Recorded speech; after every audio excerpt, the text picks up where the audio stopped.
As the building and piloting of a ship represents the culmination and synthesis of numerous arts and sciences, so it is with this work.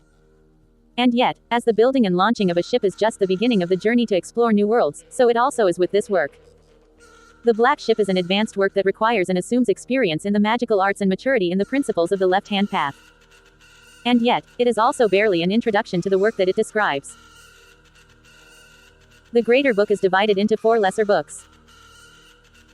Each of these 4 books, in sequence, represents a deeper level of that work. Book 1 presents the Pandemonium Mandala, which is the beginning and end of this work in the context in which it is conducted. The revelation of the Pandemonium Mandala and the invocation of the personal demon together comprise basic, earthly initiation into Pandemonium itself. The consecration of working tools and personal space begins the process of manifesting Pandemonium on Earth. Work is then begun with ancestral spirits, which has many benefits that will be explained. Having worked effectively with this book, the magician will have established the foundation of a house within Pandemonium.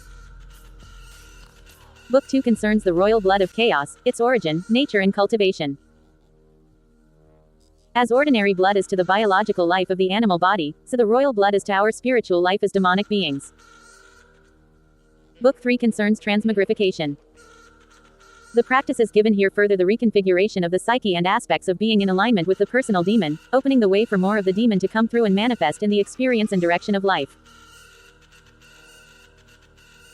Book 4 concerns chaosmic alchemy.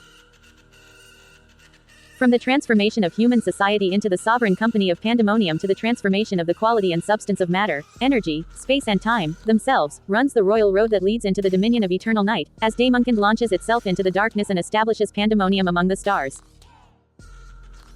To work with each book, read through the chapters in sequence before taking action. Then, at the end of each book, there will be instructions on what to do. You will find that the methods and practices described are not rigid and will be for the most part suggestive, to be interpreted and acted upon in accord with your own unique skill, creativity and genius. However, the 4 books and the material within them do follow a progression where things unfold from and build upon what has come before. May this book endure steadfast as a beacon of black flame throughout time, space and dream. May the sons and daughters of the royal blood, the children of eternal night, be ever fatedly drawn to it, and it to them, for the accomplishment of the work. Book 1 CCCCC The Abode of All Demons. ICCCCCC The Pandemonium Mandala Beyond Time and Space, at the heart of existence, there shines a black sun. It is the source of true being and ever boils and blazes forth in the exuberance of its own ipsity. And through each seed ray of obsidian light that emanates from the black sun, there comes into being a demon. The demons are an unfolding, translation and diversification of the essence and influence of the black sun into explicit manifestation. And so, each demon has its own unique will, desires and powers. And the demons, together, surround the black sun in a mandala of continual blossoming, the court of the black sun. And, together, the demons form a sovereign company as the masters of the chaosmos. This is Pandemonium, the abode of all demons. And from Pandemonium, the demons transmit their influence upon earthly life and sensual experience. Together, this sovereign company coordinates plans for the becoming of sapient beings and the realities that will be manifested through the prism of time, space and matter. For in truth, sapient beings are the personae of demons. Many of these personae dream unknowing of their demonic nature and origin. Some few of them dream awake, if only for a time. The hour has now come for more dreamers to awaken to this truth, the better to dream even greater dreams. These shall be the initiates of Pandemonium. As each initiate becomes more consciously aware of the superconscious dimension of being that is personified by the demon and as the gifts of the demon are consciously integrated into the worldly persona, a growing understanding and realization of the initiate's essential or true will and unique life purpose will unfold. As more and more initiates consciously and intentionally affect this process, the demons externalize into fleshly manifestation upon the earth to remanifest their company and execute their plans directly. Earth becomes Pandemonium. And inevitably for such beings, the sky need not be the limit, as the demonic race launches itself into the darkness and establishes Pandemonium among the stars. This shall be the dominion of eternal night. ECCCCCC calling forth the demon within. The essence of a demon is a specific, particularized emanation or ray of the black sun. It unfolds and translates specific powers and potentialities of the black sun into explicit manifestation. At the core of your being, you are this demon which shines in its turn as the black sun of a dynamic, inner mandala of divine, human and animal natures and drives within you, like a great witch's sabbath dancing around that central black flame. These elements are the many identities or sub-personalities that populate your psyche or soul and make up the many facets of the mind. For the purpose of practical work, the psyche can be divided into 3 levels or aspects. In addition to the demon, there are also what can be called the familiar and the advocate. The familiar is concerned with survival, growth and the general thriving of the life force. It controls all of the automatic processes and functions of the physical body and filters our sensory perceptions so that they do not overwhelm our attention. The familiar actually controls much of daily life, including all of the routine actions that do not require full, conscious awareness. It is also what is sometimes perceived as the inner child, and is the source of emotional feelings, thus also concerned with emotional survival. Additionally, the familiar oversees the part of the mind that stores memories and associations. It then interprets these associations and reacts accordingly when they are stimulated. The center of this intelligence is often perceived as being in the solar plexus. What we are calling the advocate is equivalent to the human persona or character, that aspect of being which people normally identify with on a daily basis and consider to be who they are. The advocate exercises the powers of will, reason, imagination and choice. It sets goals and formulates plans. Then acts in accord with those plans. To show how this aspect of being works, the use of such words as advocate, persona, and character is quite precise. The word advocate comes from Latin that means to call, which shows the central role played by the advocate in practical work. An advocate is also, of course, one who speaks in support of something or someone. Persona is again Latin, referring to the mask worn by an actor. This calls to mind character, though this word originally refers to engraving. So, through contemplating the ideas of positive speaking, playing roles and engraving words or images, you will begin to understand what the magic of the advocate is about. The center of this intelligence is often perceived as being within the head. The demon has been recognized by many cultures and magical systems. Most notably, these include the personal, daimon, of the ancient Greeks and the equivalent, genius, of the Romans. The Norse, Bilge, seems to share qualities with both the demon and the familiar. The Hawaiian, Amakua, has much in common with all of these. The holy guardian angel of Therion after a Brahmalan will probably be most familiar to contemporary magicians. The demon is also frequently associated symbolically with birds or winged beings, and it may be profitable to include this symbolism in demonic invocations. The center of this intelligence is often perceived as being slightly above the top of the head, though sometimes it is perceived within the heart. As the familiar is associated with the subconscious and atavistic levels of the mind, the demon is the intelligence of the superconscious realm of genius and inspiration. In one sense, the demon is understandable as an ideal parent with both fatherly and motherly qualities. In another sense, the demon is like an ideal lover. The demon knows both the advocate and the familiar intimately and understands and supports them totally. The demon is an ever-present guide and mentor. It is also the hidden manifesta of the plans and patterns that make up your reality. Of course, demons also comprise their own society or company within the realm of pandemonium. They are all in communication with each other, weaving their plans and patterns together in the manner of their nature.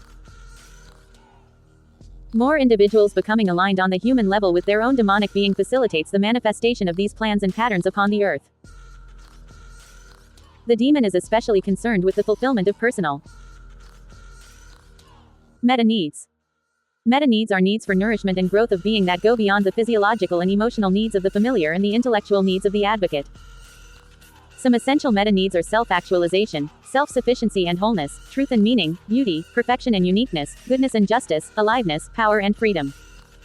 These ideals may seem abstract. It will be necessary to define what they mean for you personally and to integrate them concretely into your being and life. This is achieved over time as you bring the elements of your soul together, bringing the work into increasingly clearer focus. If you earnestly seek understanding and fulfillment of these needs, the demon will be happy and will respond. By consciously adopting and emulating the qualities of the demon, the advocate can be a better guide to the familiar while also drawing the demon closer. Of course, the direct invocation of the demon is the centerpiece of the work. The insights and inspirations received from the demon must then be consciously integrated and remanifested by the advocate.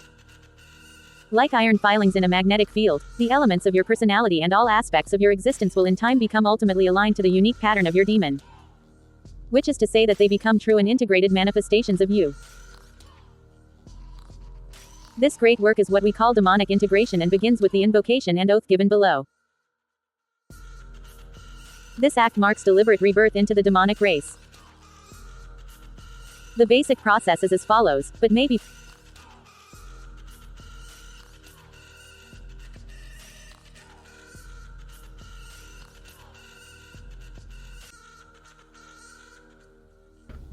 when persons hear about demons, demonic integration, ancestral veneration, shadow work, and all the different pillars of the left hand path, or even if you're dealing with the right hand path, because to be honest with you, there is no separateness.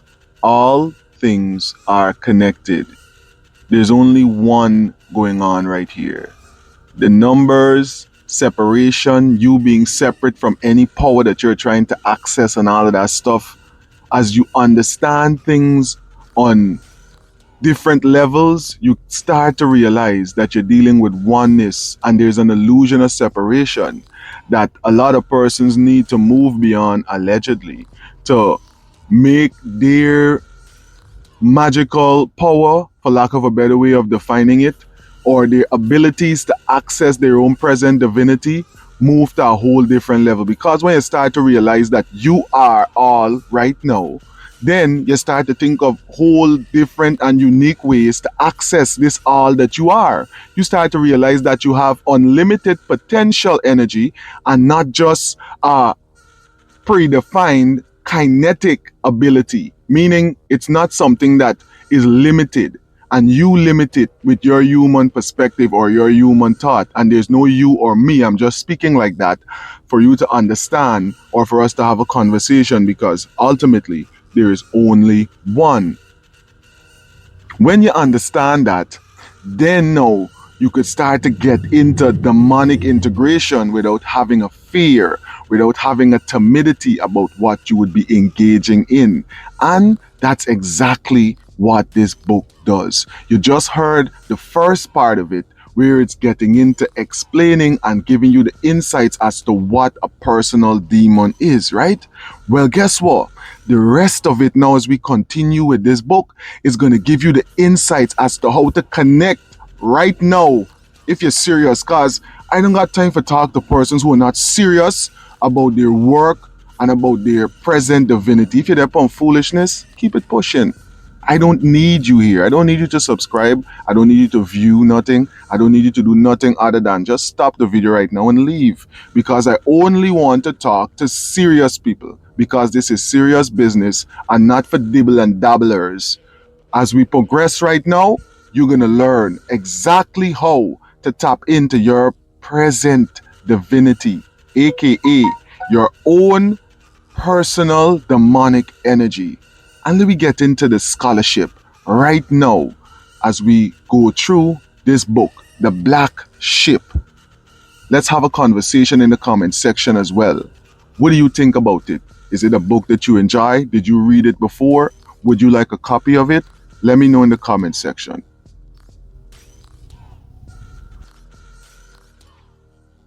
The basic process is as follows, but may be further enhanced and solemnized as you will. It has been found that writing and signing the oath gives greater power to the act. Creation and possession of the written oath is not necessary in the way that it would be with a mundane contract, but its physical creation and signing seem to anchor the oath's forging as well as resulting in a talisman or token for later remembrance and use. Will to contact your demon and ask for it to reveal itself and to help in your becoming. Proclaim, may I awaken and be whole. Take several slow, deep, easy breaths while imagining and willing that your body is filling with power. Continue to do this while focusing your attention on the demonic center just above your head. When the energy has built up into a powerful charge, look straight up into the demonic center and blow upward in one full exhalation, sending the power via the breath to the demon. Note that this part of the operation may be enhanced by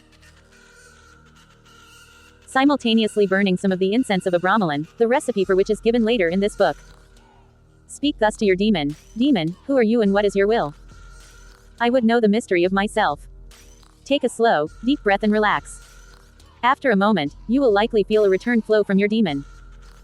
This is known as the anointing because it often feels like a fluid pouring down upon your head and flowing down over you. It is thus a tradition to say, let the rain of blessings fall. Be open and receptive to the experience and mindful of it. Note that this part of the operation may be enhanced by an anointing with the oil of a bromelain, the recipe for which will also be given. The anointing may be upon the forehead, the heart or both, as well as perhaps also the hands and feet. But first, savor the feeling of the subtle anointing and note any feelings or impressions received. The oil may be used afterward as a kind of physical seal upon the experience. Follow now with the oath. Look back up or within to your demonic center and affirm the following. In the light of the black sun, I affirm my demonic nature and my place in the sovereign company of pandemonium. I sincerely and enthusiastically promise and swear that I will forever seek to further discover, cultivate and express the mystery of myself, to the further glory of the black sun and the further greatness of Daemonkind. May my magic keep me steadfast. And so it is done. Welcome.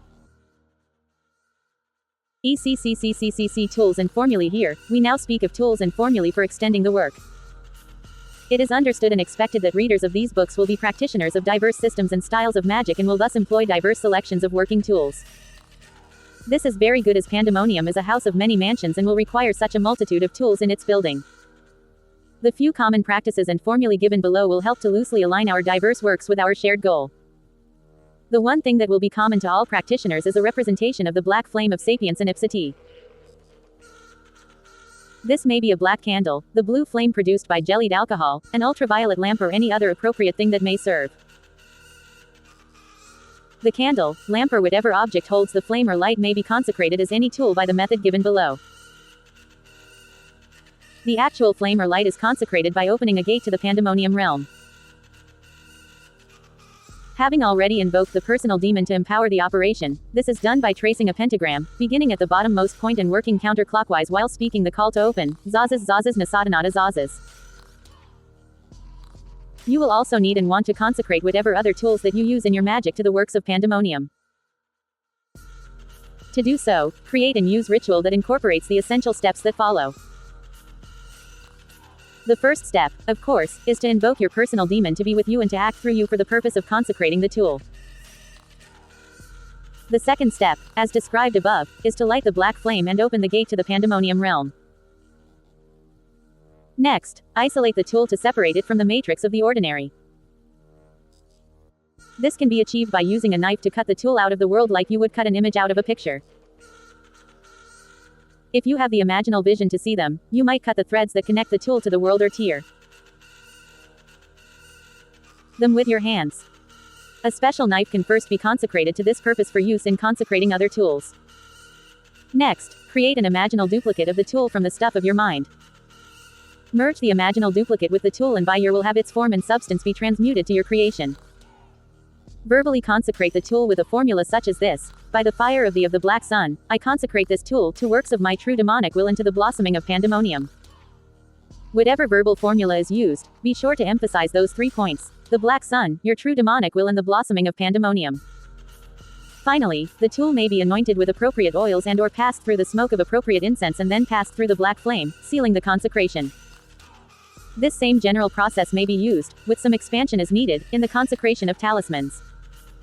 An issue to consider as an ongoing step is consecration through use.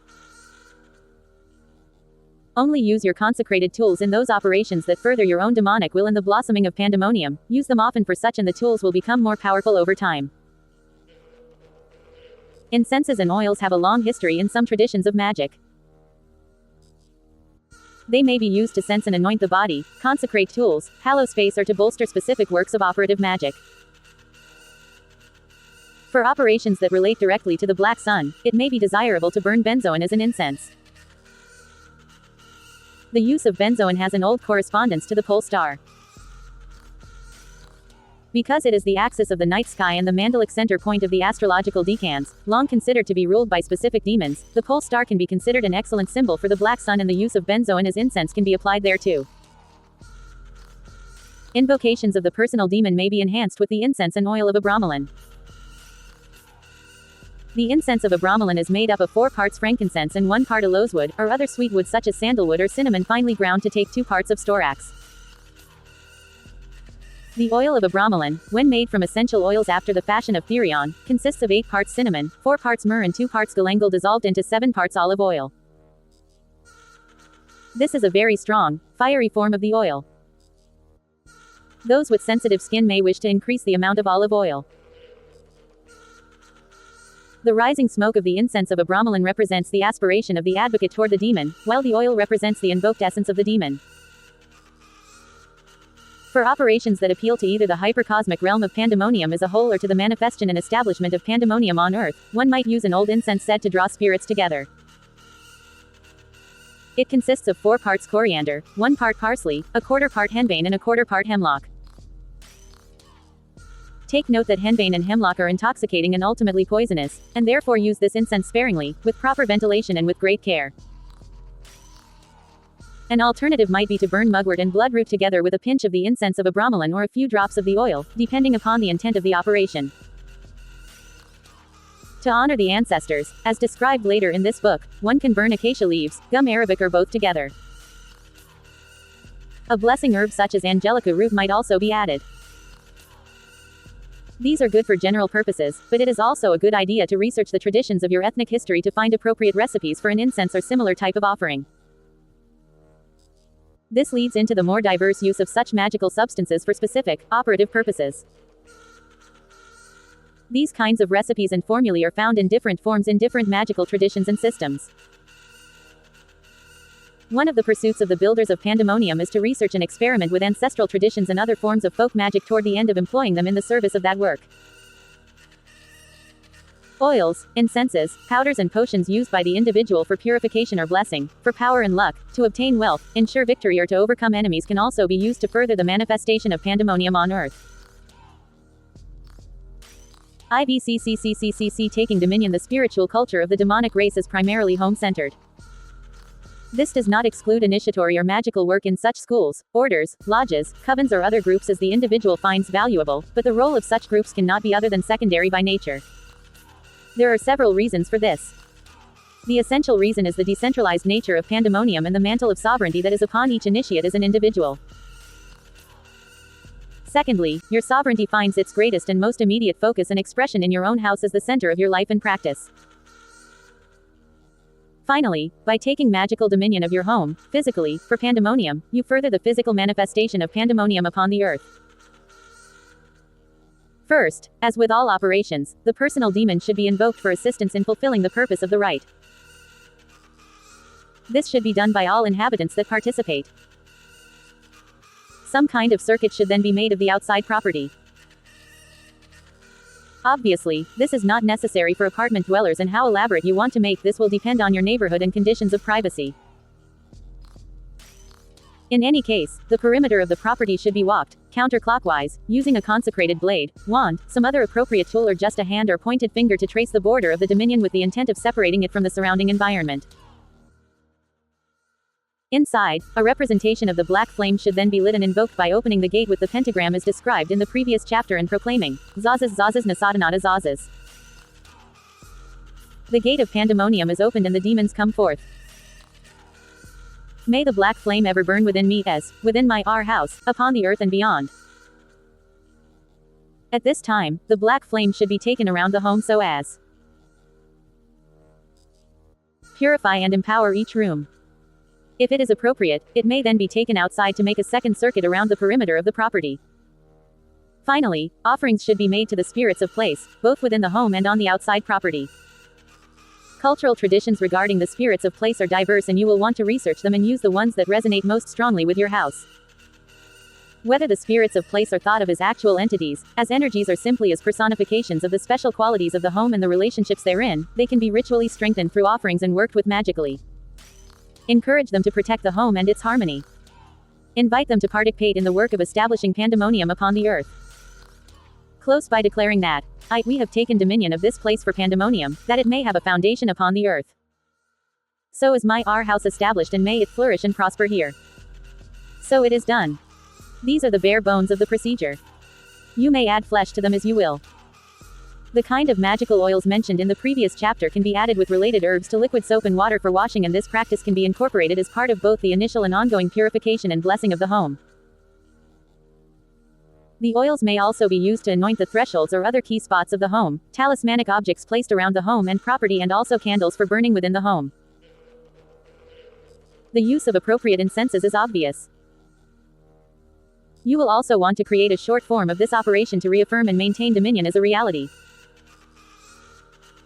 This may be as simple as invoking the demons, lighting and invoking the black flame, and using a verbal formula such as, "May the black flame ever burn within me, as within our house, upon the earth and beyond.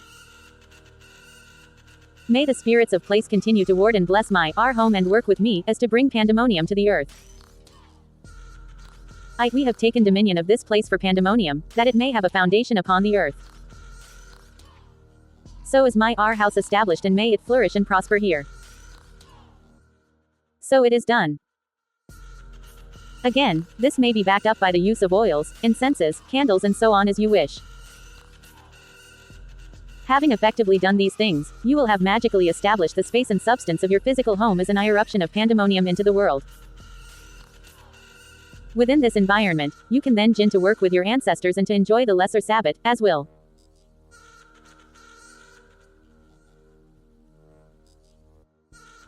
Described in the next 2 chapters. All of this, being interwoven with your own personal initiatory and magical work, and, of course, your life generates the home-centered spiritual culture of Daemonkind and is the strong foundation of pandemonium on earth. A natural way to stay ready, baby. 'Cause I'm ready for you, Mr. C. The ultimate male supplement, men's total wellness formula, packed with essential nutrients for men's health. She'll call you Mr. C. I am you, You, me, and we. whenever here.